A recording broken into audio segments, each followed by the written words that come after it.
G'day everybody, it's Nez again. It's day 3. The day 3 content's not out yet, so I thought I'd do a video anyway.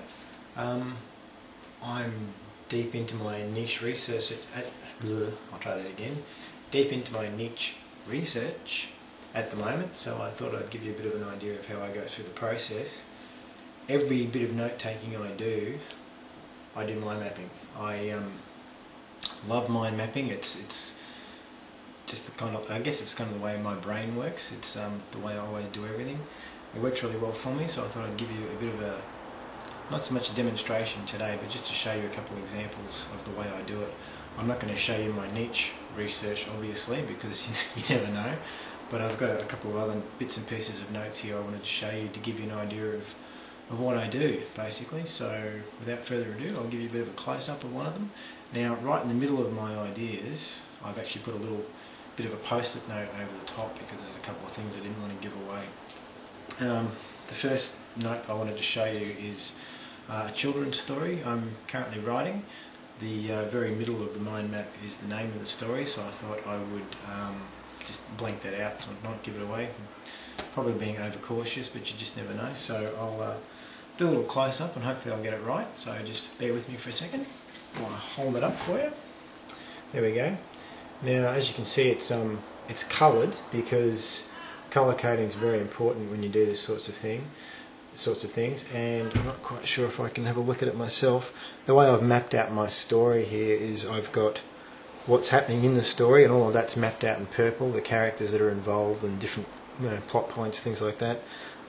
In the green down the bottom, I've mapped out, like I start with the core concept. So here is message. And the messages that are involved in the story, whatever the morals of the story are linked to the green area, so it all flows.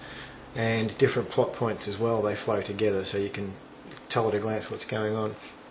At the top, we've got the setting, so we've got different aspects of the setting and different things that describe the environment of that setting.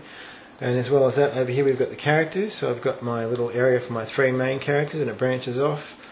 I've also got just secondary characters and sort of extras that are in the story. All makes a bit of a difference. And the other one I'll show you.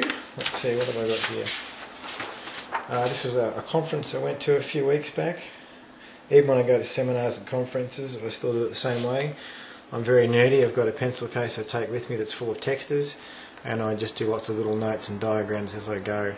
It may look a little bit overwhelming at the moment, but I can assure you that once you get into a habit of doing this, it's quite incredible. Like, as I said a couple of videos ago, the whiteboard at the back here, I usually have that covered in mind map. It's just one massive big mind map of whatever project I've got going at the moment. I got the idea for the whiteboard originally from John Reese. I read on one of his marketing blogs a while ago about how he as his war room, he's got the walls covered in whiteboard material. I just think that's fantastic because it's just a brainstorming area, and there's only me in here brainstorming at the moment, so I've got the big whiteboard there, which is terrific. Absolutely love it. If anybody is interested in hearing more about the mind maps, just let me know. I'm more than happy to help out with it and just do a little demonstration if I can. There is mind mapping software that you can get and try. I don't use the software myself, which is strange considering how nerdy people think I am, but you just can't beat in your research pen and paper.